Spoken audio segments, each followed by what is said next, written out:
l'affaire Bérégovoy, c'est la première fois de toute l'humanité qu'un État tue lâchement quelqu'un, un Premier ministre, qui a servi cet État avec la plus grande probité.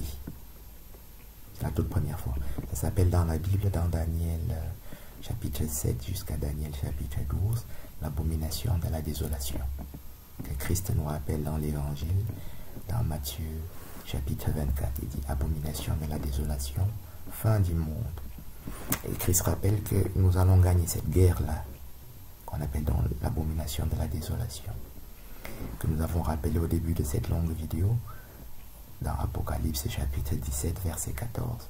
On dit le Christ vaincra la guerre. Ils feront la guerre à Christ et l'agneau vaincra la guerre.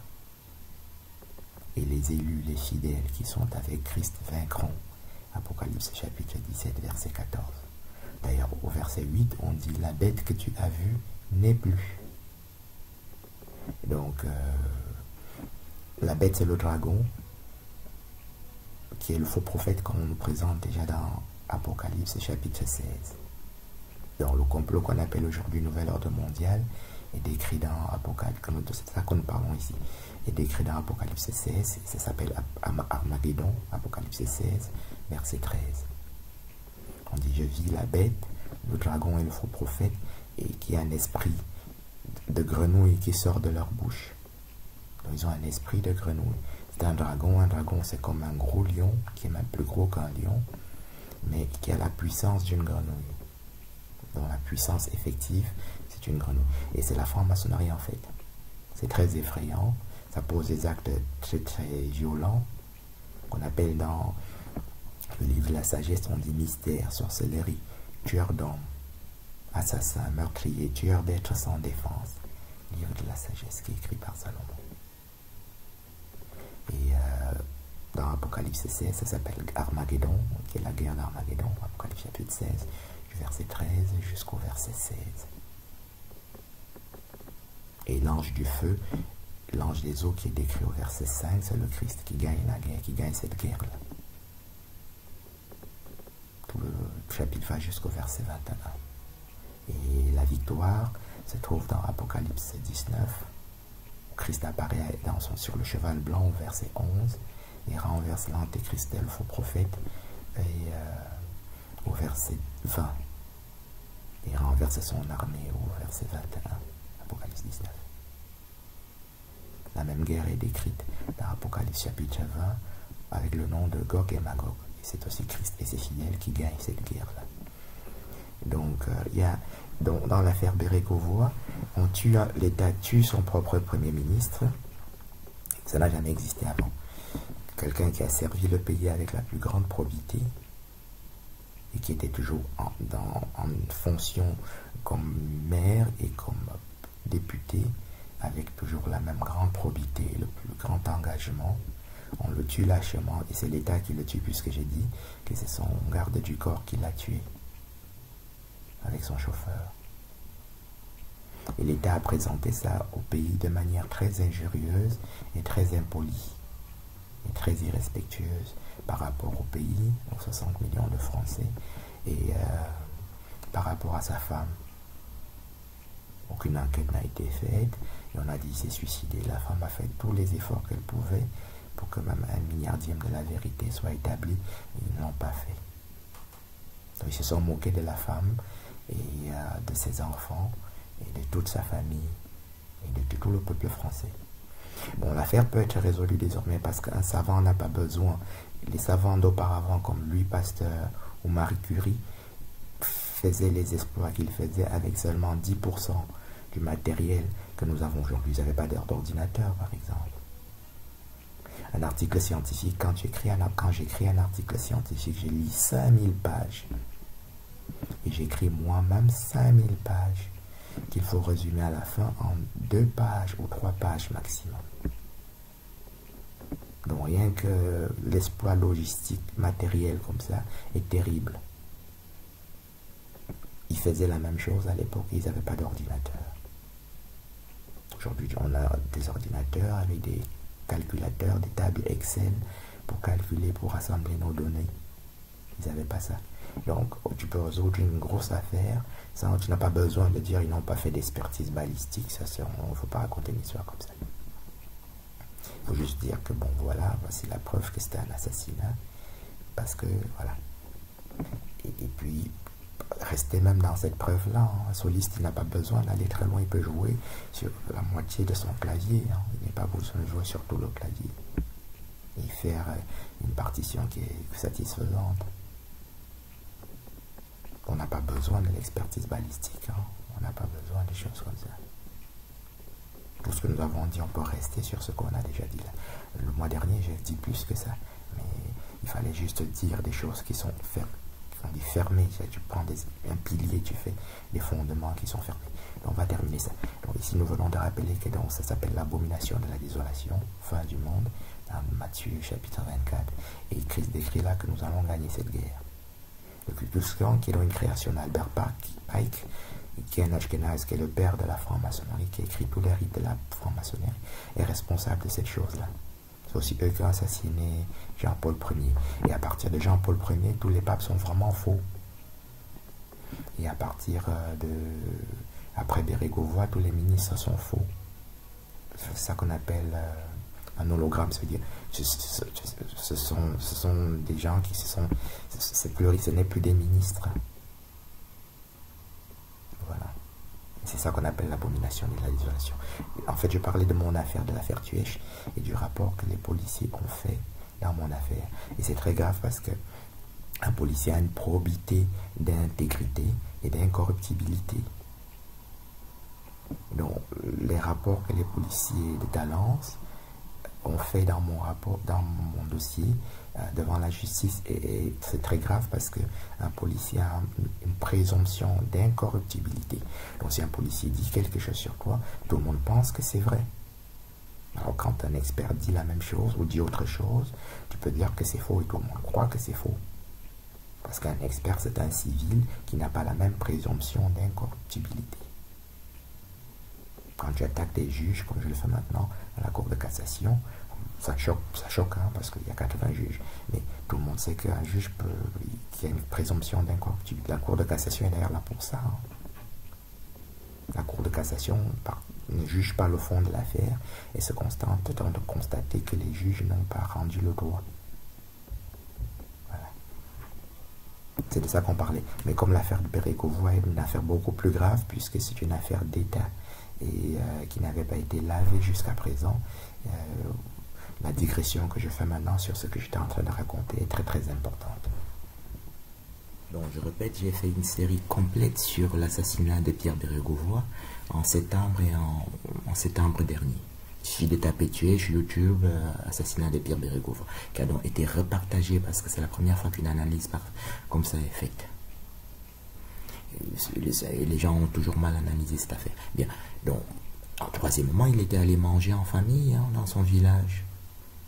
Bon, il avait l'âge d'un grand-père, pas d'un vieillard, mais même si c'est une famille rapprochée, donc c'est seulement lui, sa femme, et ses petits-enfants. Tu as ses enfants et ses petits-enfants, tu as 20 personnes, tu as des enfants de 2 ans. Et les enfants de 2 ans, 4 ans, ils jouent, ils jouent du matin jusqu'au soir. Donc quand tu manges, ils font du bruit, Même si tu as seulement mal à la dent, tu ne vas pas manger en famille. On ne parle pas de dépression ni de cafard. Si tu as mal à la dent, tu ne vas pas manger en famille. Parce que les gens bavardent, et même dans une famille, on raconte des histoires. Et les enfants jouent, ils font du bruit. Tu ne vas pas manger pendant 1 heure, 2 heures en famille avec des enfants qui font un boucan incroyable, et quand tu es dépressif. Ce n'est pas possible. Donc, il a fait 3 choses qui sont parfaitement impossibles médicalement. Tu ne peux pas sortir le 1er mai, un jour férié, tu restes chez toi. Tu as une entorse, tu restes chez toi. Tu as mal à la dent, tu as le cafard, tu restes chez toi. Tu fais une dépression nerveuse, même seulement modérée, pas sévère. C'est seulement quand c'est sévère que tu seras conduit au suicide. Même une petite dépression nerveuse, tu ne sors pas chez toi le 1er mai. Bien. Et il est sorti, il a reçu 20 syndicalistes qui racontent des choses incroyables. C'est-à-dire qui sont en train de dire que oui, il y a un licenciement chez les cheminots, ou qu'il y a licenciement chez les policiers. Ils racontent des trucs incroyables, les syndicalistes. Et tu dois régler ça parce que tu es député ou parce que tu es maire. parle des choses compliquées. Vu qu'il y avait 500 personnes et qu'on a licencié, qu'on va licencier 30 l'année prochaine. C'est très compliqué l'histoire comme ça. Hein. On a reçu 20 syndicalistes pour parler des affaires très compliquées. Puis l'aller au canoë, au kayak, c'est compliqué aussi. Ça a beau être une fête, c'est très compliqué. Parce qu'en tant que député, il faut en plus gérer des problèmes pendant ce genre de choses aussi. Et puis aller manger en famille. Aucune de ces trois choses, tu ne fais même quand tu as seulement une douleur dentaire. J'avais expliqué ça de manière à fond dans les vidéos. Donc celui qui est intéressé doit regarder. C'est parce que c'est un problème extrêmement grave et que malheureusement les journalistes et tout le monde n'ont pas compris ce que c'était comme problème. Les psychiatres, c'est souvent les derniers de la classe. Hein. Donc parmi 100 médecins, les psychiatres arrivent 90e, 91e, jusqu'à 100. Ce qui fait qu'un psychiatre même ne peut pas analyser comme je fais ici. Dans l'affaire de la Germanwings, ça avait aussi parlé, c'est des exceptions. Il y avait, bon, moi je vais prendre un exemple personnel à nouveau. J'ai acheté une voiture de sport en 93, quand j'étais toujours étudiant en médecine. À Tivoli, quelque part par là. Quelqu'un avait mis une magnifique voiture de sport en vente. Je suis allé pour acheter. Puis je lui demandais pourquoi il vendait une voiture comme ça à un prix aussi banal. Il m'a dit que oui, il est pilote, mais il refait une conversion professionnelle. Et en parlant, quand on signait le contrat, il a vu que j'allais être médecin l'année d'après. Et alors il s'est confié, il a dit que lui, il fait une dépression nerveuse, mais comme il est pilote, il ne peut plus piloter, il ne peut plus faire ce métier-là. Il se portait bien. Donc sa dépression nerveuse semblait équilibrée, mais c'était en 1993, ça fait presque 20 ans avant l'affaire de la Germanwings. Ma fille n'était même pas encore née. J'étais avec ma femme. Et il ne pouvait plus faire pilote à cause de sa dépression nerveuse qui semblait pourtant équilibrée. Donc, dans l'affaire de la Germanwings, c'est un pilote allemand, et il y a une faute médicale. Hein. Les journalistes n'ont pas parlé de là, c'était une faute médicale. Quand tu fais une dépression nerveuse qui n'est pas équilibrée, ce qui était manifestement le cas de ce pilote de la Germanwings, c'est un pilote allemand qui s'est suicidé quelque part en France, il y a très récemment, avec des passagers dans son avion, dans une dépression qui n'était pas équilibrée, qui était compliquée. Dans ce cas-là, il y a premièrement une faute médicale, parce que quand quelqu'un fait une dépression nerveuse, qui revient, c'est une dépression nerveuse, soit c'est ta femme qui est partie, tu fais une dépression nerveuse et puis tu te remaries, oui, c'est fini, ça disparaît.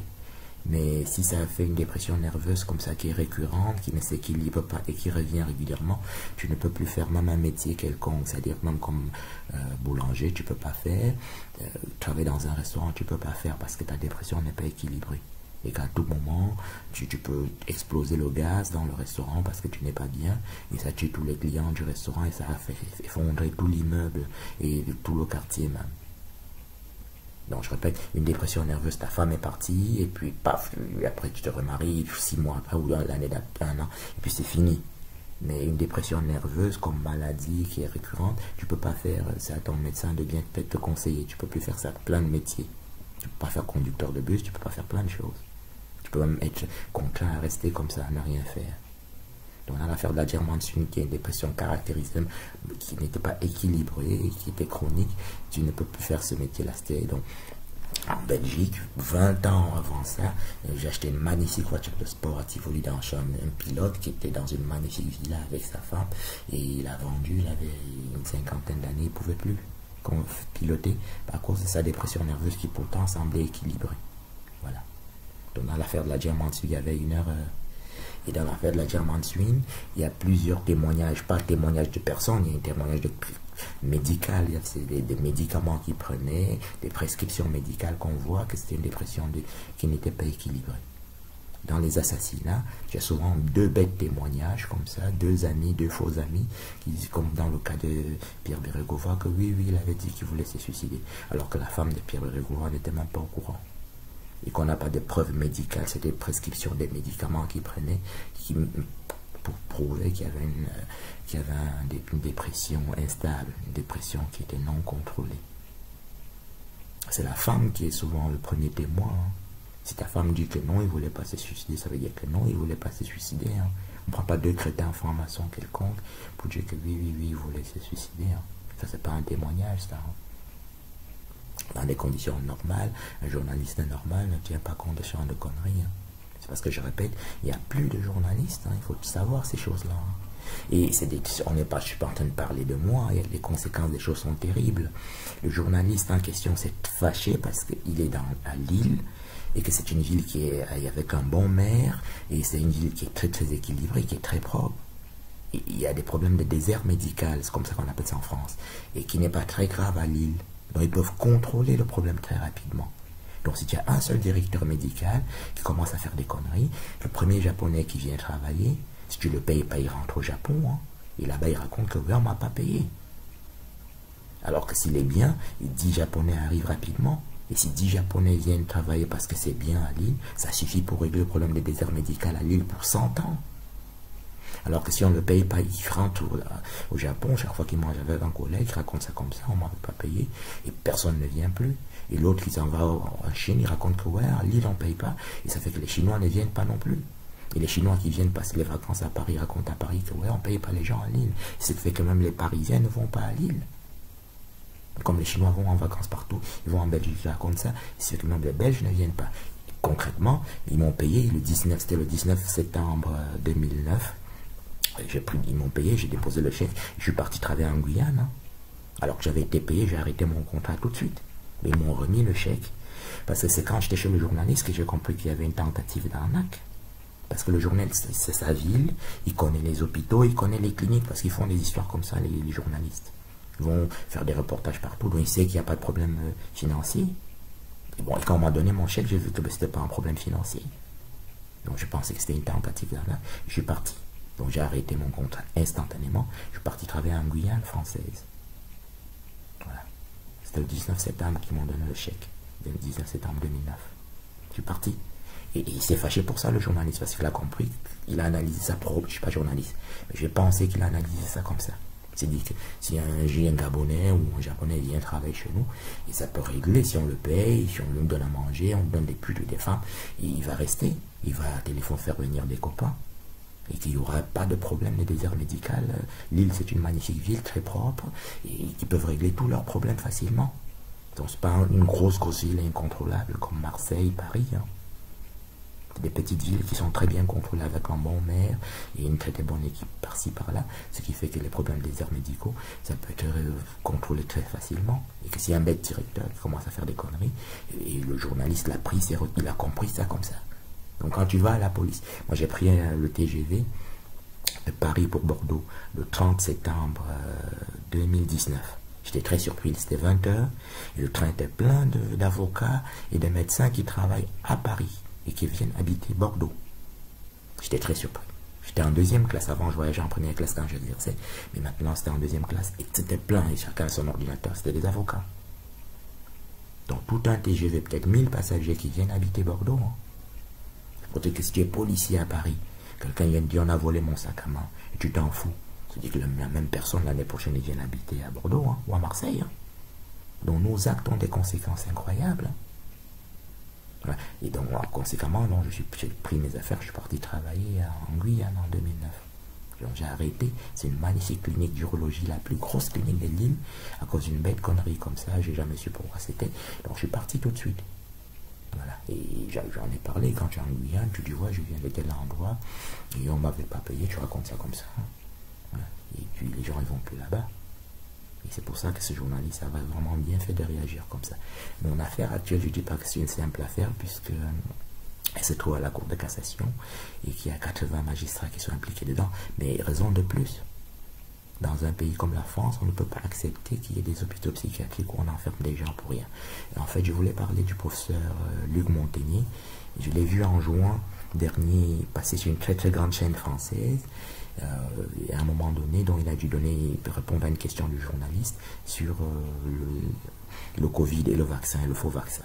Il a dit que c'est un faux vaccin et que c'est un crime même que les médecins puissent penser qu'il faut faire ce vaccin. Il a dit que c'est terrible, c'est comme ça qu'il a dit, hein, que les médecins généralistes, tout le monde, que personne ne devait faire ce vaccin-là. Et le journaliste lui a dit, vous n'avez pas peur qu'on vous fasse interner en psychiatrie comme le professeur Fourtenier? Bon, le simple fait que le journaliste ait posé cette question, c'était terrible. Donc, il y avait un professeur Fourtenier qui était enfermé depuis plusieurs mois, et aucun journaliste n'a investigué sur l'affaire. Et un grand journaliste sur une grande chaîne de télévision utilise ça même, ou pose même une question comme ça. Donc ça, c'est la preuve que c'est pas un journaliste. Hein.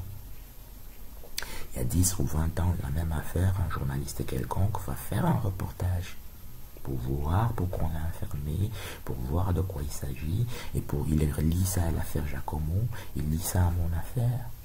Au lieu de cela, le mec, il s'assied calmement, il demande au plus grand savant français actuel, est-ce que vous n'avez pas peur de vous faire interner en psychiatrie comme le professeur Giacomo, comme le professeur Forteny, alors que le professeur Montaigne a dit quelque chose de parfaitement ordinaire. Tous les comiques français, tous les musiciens, tout le monde pense comme ça. C'est la première fois de toute l'humanité qu'on fait un vaccin qui ne vous protège. Un vaccin, c'est un médicament. Bon, si tu as mal à la tête, on te donne un médicament qui n'arrête pas ton mal de tête. Qui est en train de se moquer même de qui? Donc, le médecin est en train de se moquer de lui-même ou bien il est en train de se moquer de toi? Et toi qui prends ce médicament, tu es en train de te moquer du médecin ou tu es en train de te moquer de toi?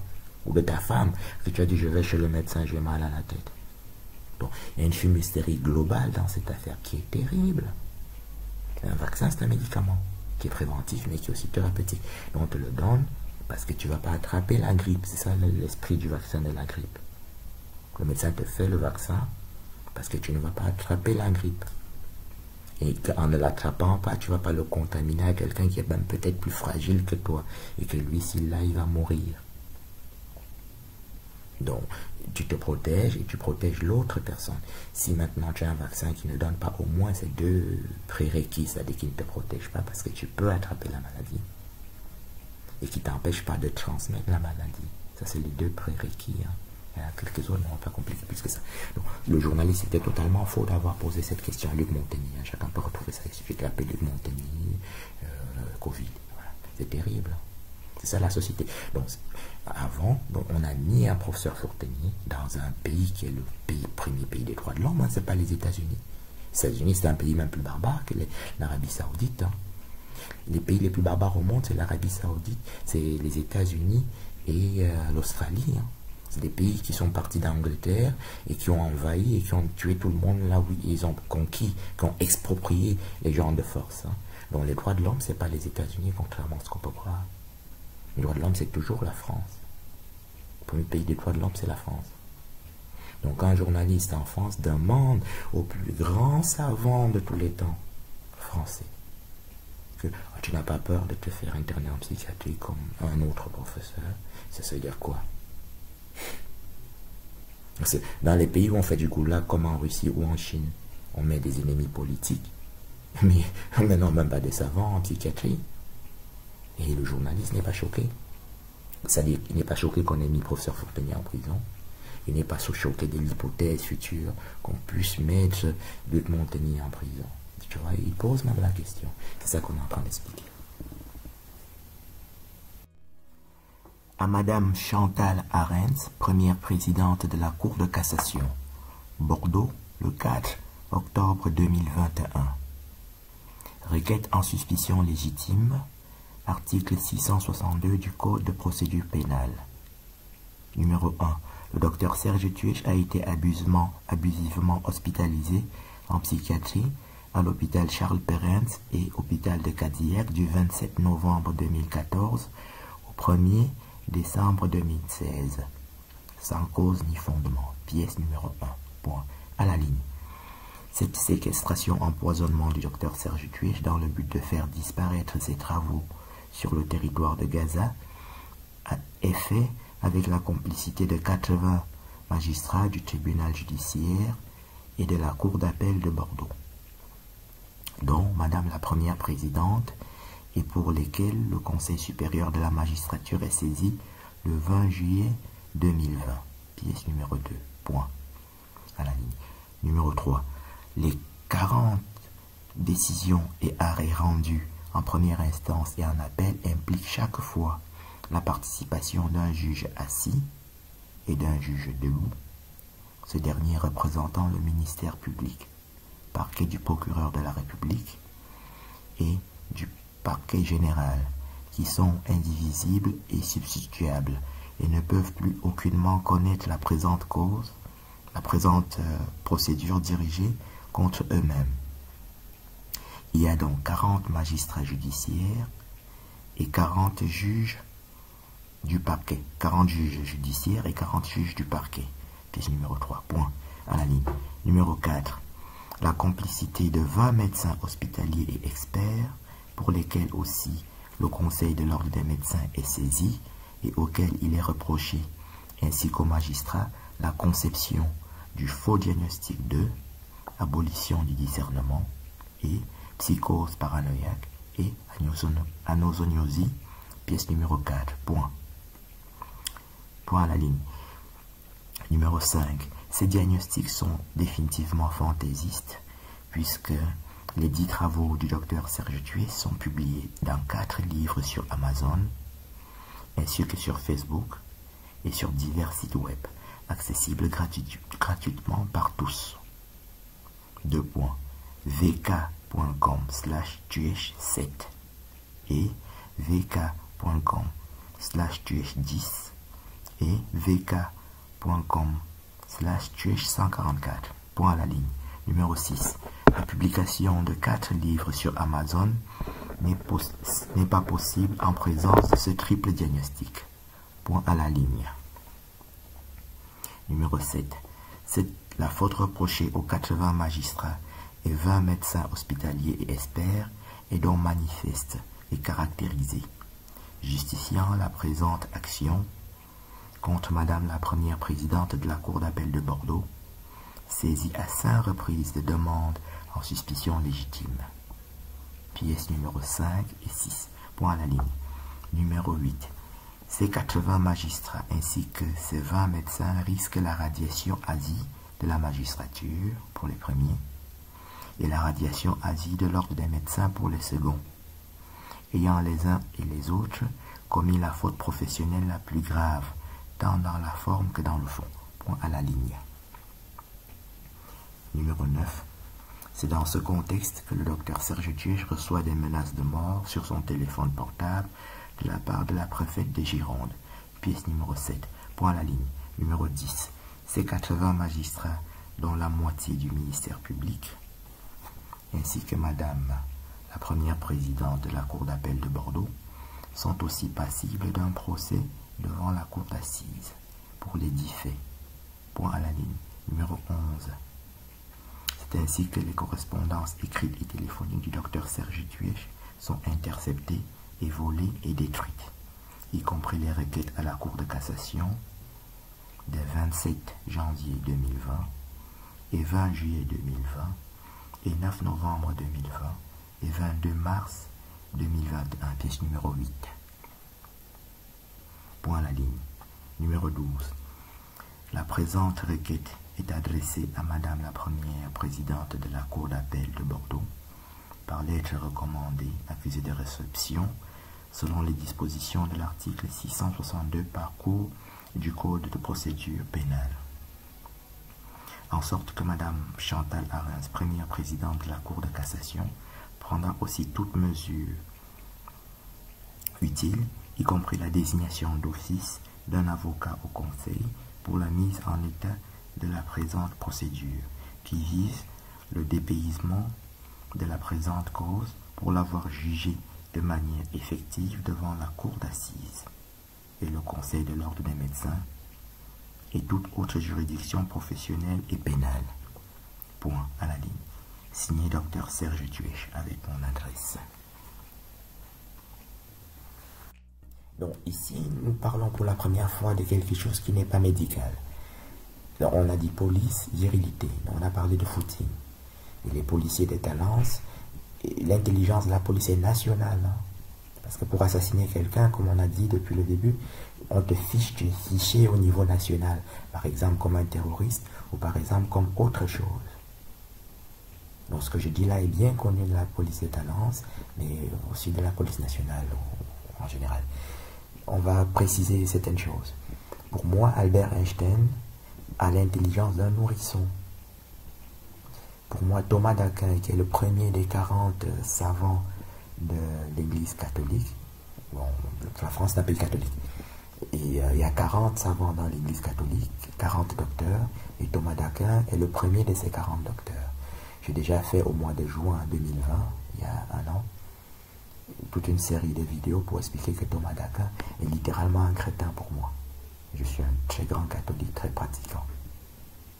C'est des choses très difficiles que nous avons dû faire parce que, voilà, parce que l'affaire est très grave. Si tu parles de la médecine, chacun fait semblant de ne pas comprendre. Tu parles aussi de la police, celui qui n'est pas policier fait semblant de ne pas comprendre. Mais comme la France est un très grand pays catholique, beaucoup plus catholique que les Belges.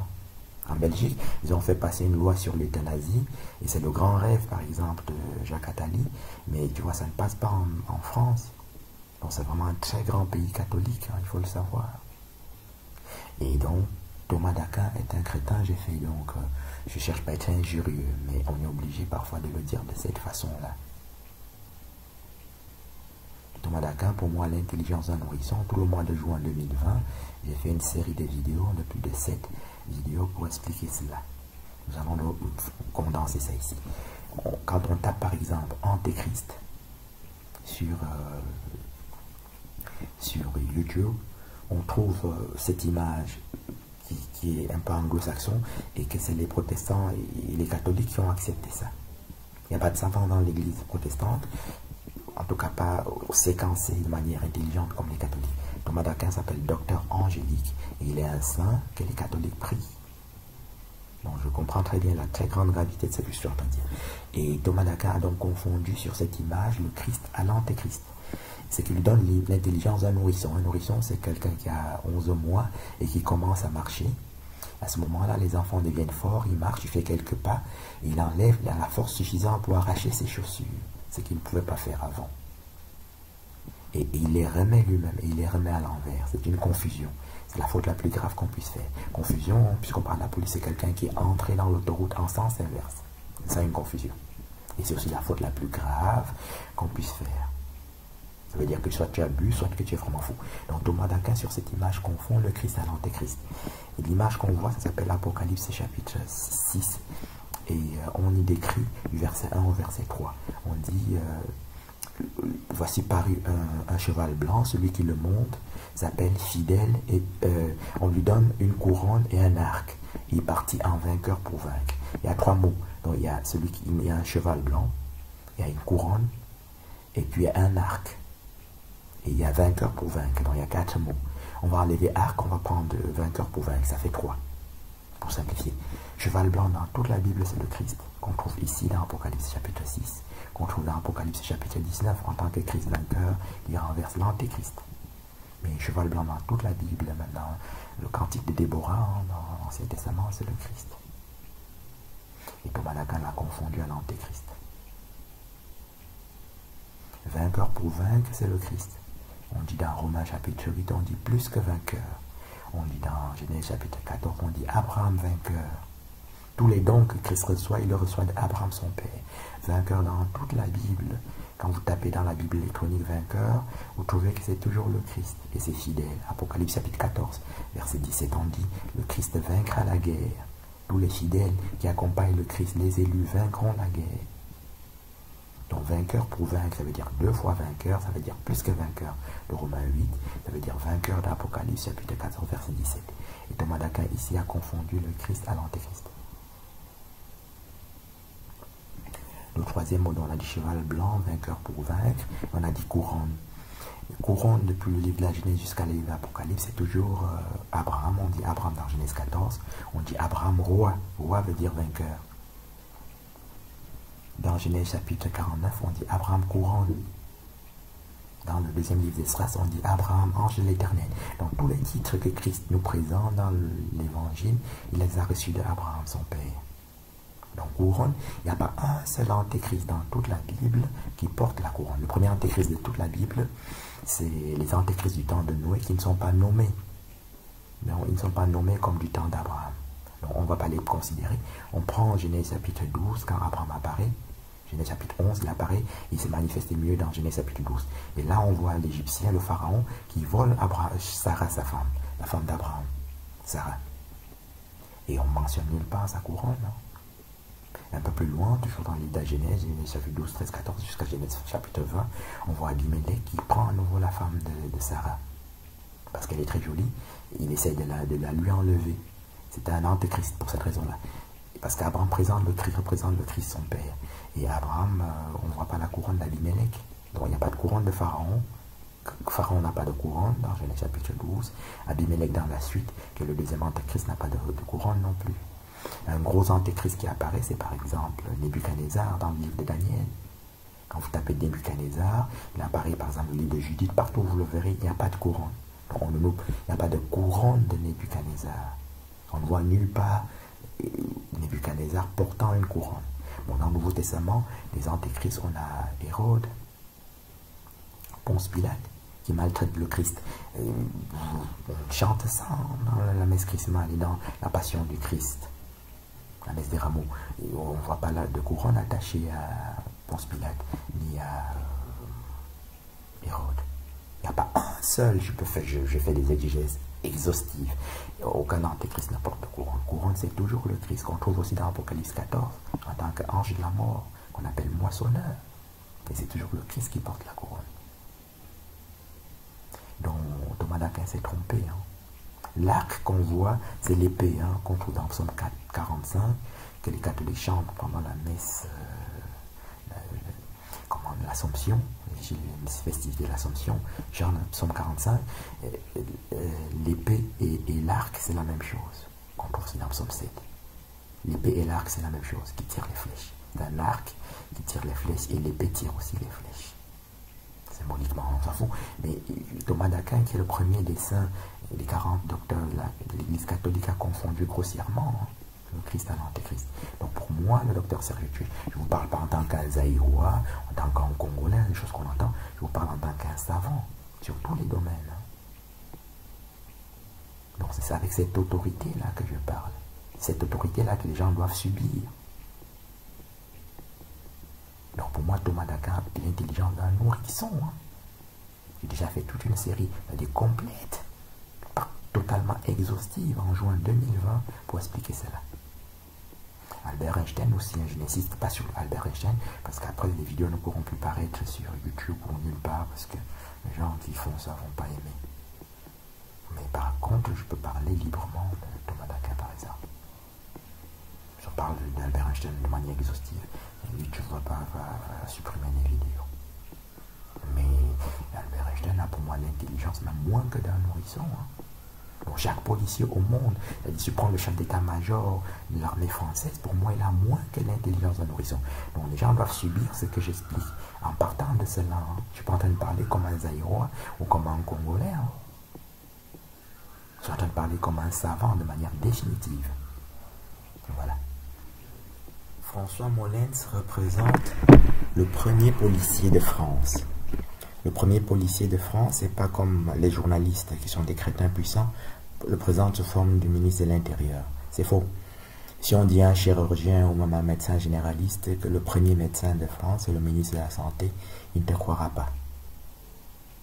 Le premier médecin de France est un médecin.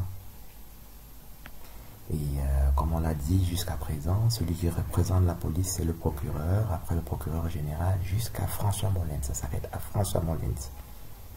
Et tout ce qu'on avait dit, on est en train de parler de la police. Et la police de Talence, où toute l'affaire s'est passée, c'est les plus grands cancres, c'est les 100% des policiers de Talence, c'était des cancres les plus importants qui de toute l'humanité est connue dans cette affaire. Comme nous allons le traiter maintenant. Tout ce que nous avons dit jusqu'à présent, il faut un terrible courage, parce que, à titre personnel, j'ai dit que je trouve même François Molins un très bel homme, et à titre même encore plus personnel, pour revenir à la police, puisque c'est ce qu'on a essayé de faire jusqu'à présent, et toute la suite de la vidéo va se centrer sur la police. C'est parce qu'il y a une très grande émotion quand on doit critiquer la police. Voilà.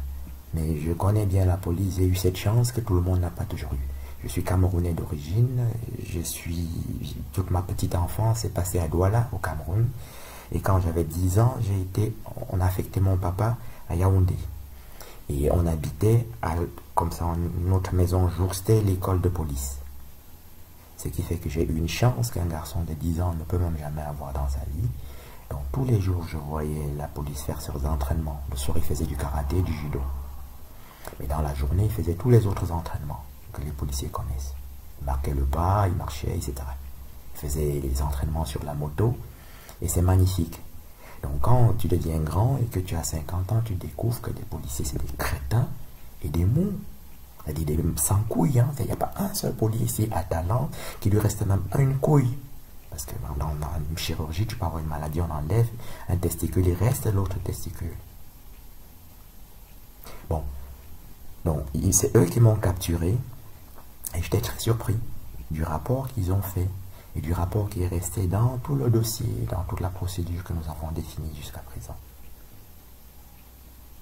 Je suis arrivé à Bordeaux venant de Paris, de Lille, en 2010.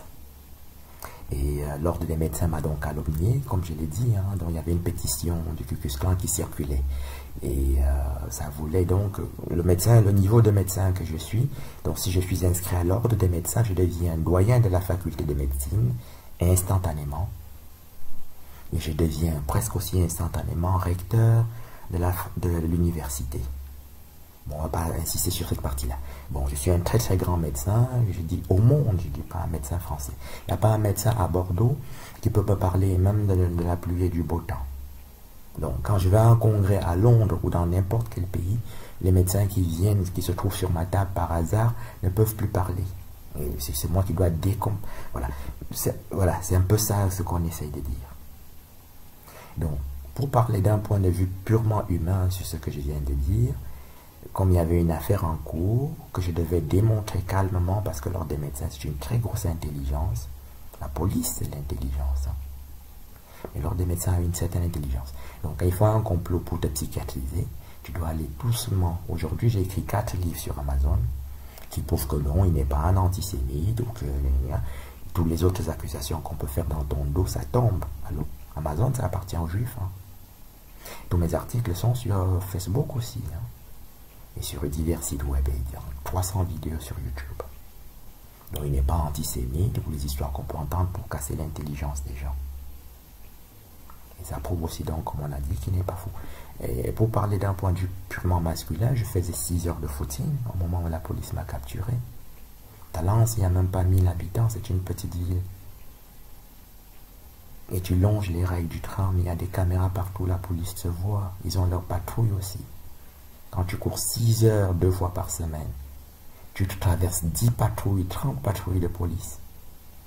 Donc le jour où on te capture en disant que tu es fou, c'est l'intelligence de la police qui doit présider à ce qu'on ne vous dise pas une calomnie pareille.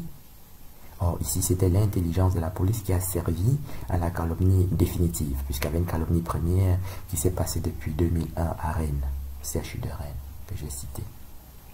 Ici, nous sommes en 2014, quand la police de Talence m'a capturé en disant que oui, il avait battu une femme enceinte ou quelque chose comme ça. Il n'y a pas un seul policier en France qui court 6 heures. Hein.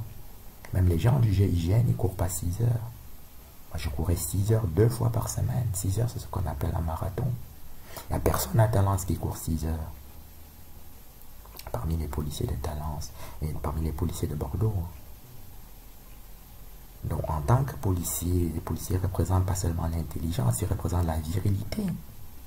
Je dis, j'habitais à l'école de police, et du matin jusqu'au soir, ils étaient en train de faire des activités physiques. La police, c'est la virilité intrinsèque. Donc, s'il y a un seul homme dans le village qui court 6 heures, peut-être comme un policier, et on l'attrape, on dit qu'il est fou. Au même temps où mon dossier se trouvait au tribunal administratif de Bordeaux, à la cour administrative de Bordeaux, au Conseil d'État de Bordeaux, dans la procédure ordinaire de l'ordre des médecins. Et ça se trouve aussi à la Cour de cassation et même au Conseil supérieur de la magistrature, déjà en 2014. Et la police ne pouvait pas l'ignorer. Nous allons tout préciser dans cette vidéo. Donc l'introduction ici, c'est que c'était des faux policiers. Hein. C'est toujours très très émotif de devoir attaquer des gens qui comme ça représentent l'ordre, qui représentent la propreté, qui représentent la discipline et qui représentent la virilité, et de découvrir qu'il n'y a pas une seule virilité dedans. On ne peut pas faire un complot. C'est l'intelligence de la police qui doit casser des complots comme ça. L'affaire Benalla, c'est les policiers qui nous ont révélé que l'affaire est Benalla. Hein. Donc, l'intelligence de la police doit servir à informer le peuple et à détruire tous les complots qui peuvent nuire à l'État. Si tu es le meilleur médecin du monde dans ta spécialité, comme j'ai tenté de le dire, on trouve que c'est l'intelligence de la police qu'on a utilisée pour te tuer. Donc, nous sommes en train de parler de la police, en fait, depuis le début de l'affaire, que nous commençons à préciser l'histoire.